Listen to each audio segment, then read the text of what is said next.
Hello friends, आज की daily analysis video के अंदर जो है हम चर्चा करेंगे कि किस तरीके से अदानी ग्रुप की जो कल की न्यूज़ थी जो हमने आपके साथ शेयर की थी। और हमने कल आकलन ये लगाया था कि एक एंटिसिपेशन था हमारा कि बाज़ार जो है एक अच्छी तेज़ी करेंगे, लेकिन दोपहर तक जो है उसमें करेक्शन आ जाएगी, यानी कि सस्टेन नहीं करेंगे उन लेवल्स पर, वहाँ से नीचे बाजार आ जाएंगे। लेकिन इतनी तेज़ी की उम्मीद तो मैंने नहीं की थी। मुझे ये था कि 150 से 200 पॉइंट के बीच में, और वहाँ से भी हमें लग रहा था कि आधा साफ हो जाएगा। लेकिन बाजार चला 300 पॉइंट, 300 भी क्या 325 पॉइंट चला, उसमें से तकरीबन 50 पॉइंट नीचे हो गए। तो 325 में से 50 पॉइंट ऊपर लास्ट के 10-15 मिनट में अच्छी सेलिंग हुई है, और वो सेलिंग क्या हुई है वो भी मैं भी आपको बताऊंगा। मेरा जो आकलन था वो यही था कि ये जो अदानी की जो न्यूज़ है ये एक तरीके से पॉजिटिव तो रहेगी, लेकिन पॉजिटिव इतनी रहेगी ये हमारी उम्मीद से ज़्यादा है। निफ्टी देखिएगा अभी भी अंडर परफॉर्म कर रहा है बैंक निफ्टी के सामने आज भी। अगर हम यहाँ पर अगर हम चर्चा करें तो हमारा जो आकलन था कि आज नहीं गिरा बाजार तो सोमवार को गिर जाएगा, तो यहाँ पर अभी हमें ये लग रहा है कि बाजार सोमवार को शायद सीधा ना गिरे, पहले कंसोलिडेट करे और फिर सोमवार के दिन वापस आए या मंगलवार के दिन वापस आए, बट वापस आएगा ऐसी संभावना है। और वो संभावना मैं आपको बताता हूँ क्यों है। देखिएगा आज जब बाजार चला ना, तो आज बाजार के जो हीरो थे वो थे सबसे पहले अदानी एंटरप्राइज, यानी कि अदानी एंटरप्राइज वो एक ऐसा सुपर हीरो जिसके हिसाब से बाजार चल रहा है। तो ये जो सुपर हीरो है वो 16.94% चला। इससे लोगों ने ये उम्मीद जताई कि भाई अब तो एसबीआई के पैसे वापस आ जाएंगे, या एसबीआई को डिफॉल्ट नहीं होगा, बाकी बैंकों के भी, एक्सिस है, आईसीआई है। ये हमने भी आपके साथ चर्चा की थी। मैंने कल की वीडियो में यही कहा था कि एसबीआई एक्सिस के लिए शायद पॉजिटिव दिन रहेगा, और एसबीआई देखिएगा इस सुपर हीरो के साथ साथ आपको एसबीआई में भी एक अच्छी तेजी मिली। तो ये इससे कोरिलेट हुआ, फिर अदानी पोर्ट के ऊपर भी। लेकिन अभी खबरें आई हैं इकरा के द्वारा, जो क्रेडिट रेटिंग एजेंसी है, उसने आउटलुक जो है अदानी पोर्ट का भी स्टेबल से नेगेटिव कर दिया है। ये बात आपको ध्यान रखनी है। और इन सब के बीच में जो आउट परफॉर्मेंस दी वो बैंक निफ्टी ने दी, और बैंक निफ्टी चला 861 पॉइंट, 861 पॉइंट। हालांकि ऊपरी लेवल से तकरीबन 150 पॉइंट स्लिप हो गया, और आधे घंटे की जो एडजस्टमेंट थी उस एडजस्टमेंट की वजह से 251 यहाँ आपको बाजार 41,210 के आसपास नजर आते। लेकिन कुल मिलाकर देखिएगा बाजार ने चाल चली है, तो उसको नकार तो नहीं सकते। निफ्टी बैंक में मेरा आकलन ये था कि 41,000 के आसपास जा सकता है, और 41,040-50 के आसपास एक रेजिस्टेंस आएगा, और वहाँ से बाजार जो है हमें स्लिप होता हुआ, क्योंकि 100 डेज के मूविंग एवरेज है 40,800 40,900 के आसपास तक बाजार बंद होना था। ये हमारा आकलन था। तो देखिएगा एकदम पॉइंट टू पॉइंट तो पॉसिबल नहीं था, लेकिन ये था कि हमारा आउटलुक ये था कि ऊपर जाएगा बाजार और शाम होते होते वापस आ जाएगा। उस समय शाम को जो वापस आना था वो तो हुआ नहीं, और दूसरा ये हुआ कि बाजार चला भी थोड़ा ज़्यादा है, तो हमारी उम्मीद से भी ज़्यादा चला है। अब बात ये है कि इस बाजार में अगर हम प्राइस एक्शन को देखने जाएं और जिस तरीके का आउटकम है उसको देखने जाएं, तो सबसे पहली बात तो कि मुझे तो सबसे लगता है जो GQG है उसने की लॉटरी लग गई। उसकी लॉटरी इसलिए लग गई कि उसने जिन शेयर्स को खरीदे आज सबके एवरेज प्राइस देखे तो 10% बढ़ गए। अब GQG को कुछ नहीं चाहिए भाई, हर हफ्ते हर महीने की ऑप्शंस बेचते रहो, क्योंकि जो 4 शेयर्स हैं उनमें से 2 शेयर्स तो FNO में थे, तो उन 2 शेयर्स के FNO की भाई कॉल ऑप्शंस बेचते रहोगे तो भी आप जितने समय तक रखोगे, तो ये समझ लो कि आज ही, मतलब जो साल भर की रिटर्न्स होती है तो वो आज ही में कमा ली है GQG ने। तो GQG की तो लग गई लॉटरी। अब ये जो पूरा सेंटीमेंट बदलने का जो गेम था, ये वास्तव में मुझे लगता है कि जितना सेंटीमेंट बदला है उससे ज़्यादा ऑपरेटर ड्रिवन गेम था। और ये ऑपरेटर ड्रिवन गेम क्यों लगा मैं आपको सिलसिलेवार तरीके से बताता हूँ। देखिए आज की जो हीरो थे वो थे bank Nifty stocks, Adani group और अदानी पोर्ट। बाकी कोई अगर हम इन शेयर्स को हटा दें तो आपको पिक्चर क्लियर हो जाएगी। आज की निफ्टी की तेजी में 52 point Adani, 23 point HDFC bank, 22.75 Adani port और बाय की SBI। रिलायंस को आप थोड़ा सा साइडवेज रखिए क्योंकि वो फ्लो के अंदर चलता हुआ नजर आया। इन 4 शेयर्स में सारा बैंक निफ्टी समाया हुआ था, सॉरी निफ्टी समाया हुआ था। अब इस निफ्टी की इस तेजी में बाकी सब कुछ फीका था। तो ऑपरेटर ड्रिवन क्यों लग रहा मुझे? आप इन चारों शेयर्स के अंदर एक चीज देखेंगे, अदानी पोर्ट का तो मैंने नहीं रखा, अदानी एंटरप्राइज की जो डिलीवरी वॉल्यूम है, वॉल्यूम तो था आज, डिलीवरी परसेंटेज है 12.46%। तो ये बेहद ही के जो है कम थी जो डिलीवरी परसेंटेज है, यानी कि जो शेयर्स ट्रेड हुए उसका 12.46% ही जो है डिलीवरी में गया। तो मोस्टली आप ये मान सकते हैं कि शुरू में जो शेयर्स शुरू में मूव किए गए थे उसके बाद तो जो है सब ट्रेड ही होता हुआ नजर आया है।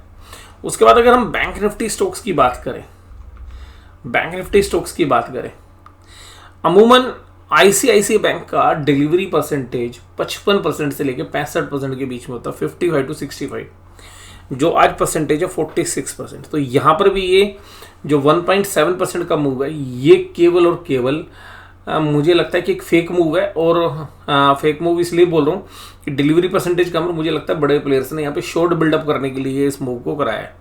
दूसरा देखिएगा SBI की भी जो डिलीवरी परसेंटेज है वो 50% के ऊपर होती है। वॉल्यूम हालांकि डबल थे इसमें, जबकि ICICI बैंक में जो वॉल्यूम थे वो नॉर्मल वॉल्यूम से तकरीबन 10% ज़्यादा थे।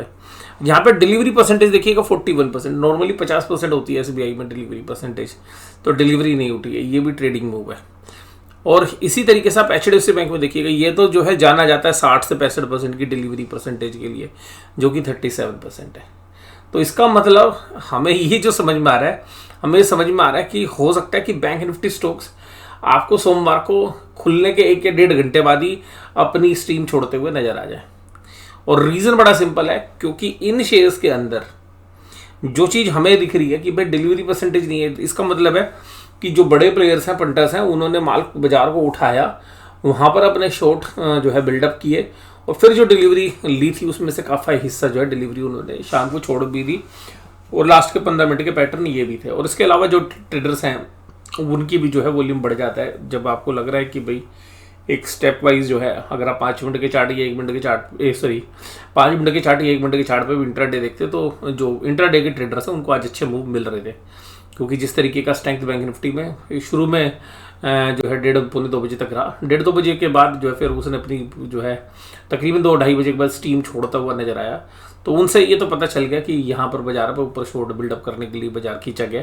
तो मुझे लगता है कि बाजार जो है सोमवार को ही एक बार फ्लैट टू पॉजिटिव खुलने के बाद ये जो शेयर्स हैं जिनमें डिलीवरी परसेंटेज कम है, ये फिर सेलिंग प्रेशर झेलते हुए नजर आएंगे। वो सेलिंग प्रेशर मैं ये नहीं कह रहा कि जितना आज तेजी हुई है वो एक ही दिन में साफ हो जाएगी, बट बड़े प्लेयर्स ने स्मार्टली जो है माल ऊपर खींच लिया। और इसके अलावा देखिएगा एक और चीज़ है कि जो पुट कॉल रेशियोस बहुत नीचे चल रही थी, वो देखिएगा 1.13 ओवरसोल्ड नहीं है, और बैंक निफ्टी की 1.349 में दोनों न्यूट्रल आ गई हैं। इसका मतलब है अब वोलेटिलिटी दोबारा से आपको लौटती हुई नजर आएगी, यानी कि जो 2-3 दिन से बाजार एक तरफा चल रहे थे, यानी कि एक ओवरसोल्ड बाजार में नो कैंडल रेड बनी थी, तो उसके बाद की एक रिलीफ रैली है। मुझे लगता है कि रिलीफ रैली आधे दिन शायद सोमवार को और चलती हुई नजर आए।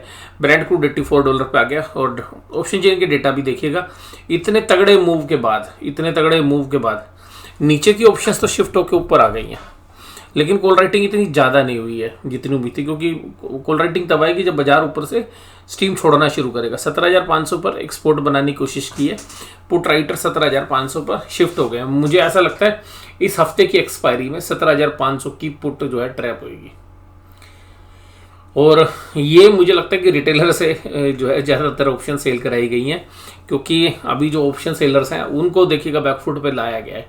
अगर आप पिछले 3 दिन के मूव देखिए ना, पिछले 3 दिन, एक दिन बाजार माइनस, अगले दिन बाजार तेज, अगले दिन फिर माइनस, इसका मतलब एक दिन कॉल राइटर ट्रैप, एक दिन पुट राइटर, फिर कॉल राइटर। तो बाजार अभी ऑप्शन सेलर को ट्रैप कर रहा है, ऑप्शन बायर के पैसे बन रहे हैं। लेकिन अगर अब यहाँ पर भी देखें तो 41,000 के ऊपर वो कॉल राइटिंग नहीं हुई जो कि इतने बड़े मूव के बाद होनी चाहिए थी। इतने बड़े मूव के बाद यहाँ पे तकरीबन आज 2-2.5 लाख कॉन्टैक्ट यहाँ पे ऐड हो जाने चाहिए थे, क्योंकि 41,000 एब्सोल्यूट फिगर है। तो हालांकि फिर भी ये जो राइटिंग है, मुझे लगता है कि जैसे रिटेलर्स राइट कर रहे हैं और काफ़ी समय से जो है आप देख रहे हैं, और आफ्टर लॉकडाउन जो है अगर हम देखें कोविड के बाद, तो ज़्यादातर रिटेल इन्वेस्टर्स ऑप्शन सेलिंग कर रहे हैं, और ऑप्शन सेलिंग में जो इंस्टीट्यूशंस हैं वो जनरली अभी पिछले 3 दिन से परेशान कर रहे हैं। और आज का मूव भी मुझे एक फेक मूव जो है लग रहा है। देखिएगा, मैं सही होऊंगा गलत होऊंगा ये तो बाद में पता चलेगा। इसके अलावा जो कभी कभी बाजार को इसलिए भी चढ़ाया जाता है कि भाई ऑप्शंस जो है बेची जा सकें, कॉल बेची जा सकें, पुट राइटर्स को ट्रैप किया जा सके, तो या पुट खरीद दी जा सके ऊपर ले जाके, और फिर बाजार को हल्का कर दिया जाए। तो देखिएगा यहाँ पर अगर निफ्टी की बात करें तो निफ्टी इस दौर में भी हालांकि गुंजाइश है निफ्टी में मुझे लगता है कि 17,600 650 और इवन 700 तक भी जा सकता है। लेकिन देखिएगा वो सस्टेनेबल मूव नहीं मैं एक्सपेक्ट कर रहा हूँ। जो भी मूव आएंगे वो सब खत्म हो जाएंगे। बस ये यहाँ है, ये मूव केवल शॉर्ट बिल्डअप करने के लिए बन रहे हैं। इसके बाद अगर हम बात करें भाई बाकी शेयर्स की, तो एडवांस डिक्लाइन रेशो आज अच्छी थी नो डाउट, और कमजोरी टेक महिंद्रा, अल्ट्राटेक, सिप्ला और डिवीज लैब जैसे शेयर्स में थी, कमी शेयर थे। निफ्टी बैंक 41,251 पे बंद हुआ और 861 पॉइंट का बढ़िया मूव है, और इसकी कैंडल मजबूत है। देखिएगा वो भी रेजिस्टेंस एरिया में जाके घुस गई है। तो यहाँ पर जो है हमें लगता है कि उम्मीद की ये जो मूव है तो सोमवार को हाफ डे कंसोलिडेशन या फुल डे भी कंसोलिडेशन, मंगलवार तक या सोमवार को ही दोपहर के बाद जो है बाजार हमें लग रहा है कि अपनी जो स्ट्रीम है वो छोड़ देंगे। SBI, HDFC bank, ICICI bank, Kotak Mahindra bank और बैंक ऑफ बड़ौदा सब प्लस, बंधन बैंक खाली माइनस में था। डिलीवरी परसेंटेज मैंने आपको बता दी। HDFC बैंक में तकरीबन 10% ज़्यादा वॉल्यूम था, ICICI बैंक में भी 10% ज़्यादा वॉल्यूम था, Kotak Mahindra bank normal volume था, SBI में वॉल्यूम डबल के आसपास था, लेकिन फिर भी उसमें डिलीवरी 41% है। तो आप कहेंगे कि सर जब डबल वॉल्यूम हो गया तो आधी 41% डिलीवरी भी जो है डबल डिलीवरी के आसपास मानी जाएगी। ऐसा नहीं होता है, और ऐसा इसलिए नहीं होता क्योंकि जो शेयर्स ट्रेड हुए हैं तो उनके अंदर की जो इंटेंशन है वो क्या रही है वो समझने की हम कोशिश कर रहे हैं बजाय के वॉल्यूम के। और इतना बड़ा मूव होने के बाद वॉल्यूम वो नहीं थे जो इतने बड़े मूव में होते हैं। हालांकि आज FIIs भी बायर थे, और इसके बाद जो है DIIs आज एक बड़ा अमाउंट बाय करते हुए नजर आए, तो 2000 करोड़ के आसपास की बाइंग। आज इंडेक्स फ्यूचर्स भी FIIs ने अपने शॉर्ट कवर कर लिए। हालांकि उन्होंने इंडेक्स ऑप्शंस में सेलिंग की है, तो ये पक्का है कि जो कॉल ऑप्शंस थी वो उन्होंने बेचते हुए नजर आए हैं। तो ये जो डेटा है ये बताते हैं कि भाई बाजार अभी लेवल पर थोड़ा सा कंसोलिडेट करेगा, और FIIs देखेंगे भाई बाजार किस करवट बैठ रहा है, और फिर बाजार थोड़ा सा राइज करेगा तो वहाँ पे सेलिंग हम एंटिसिपेट करेंगे। स्टॉक फ्यूचर्स भी कवर करा दिया आज, तो इसमें से मोस्टली स्टॉक फ्यूचर्स हो सकते हैं कि अदानी ग्रुप से रिलेटेड जो स्टॉक्स हैं वो भी हो सकते हैं। तो आज की चर्चा में बस केवल इतना ही। वीडियो देखने के लिए धन्यवाद। Thank you very much.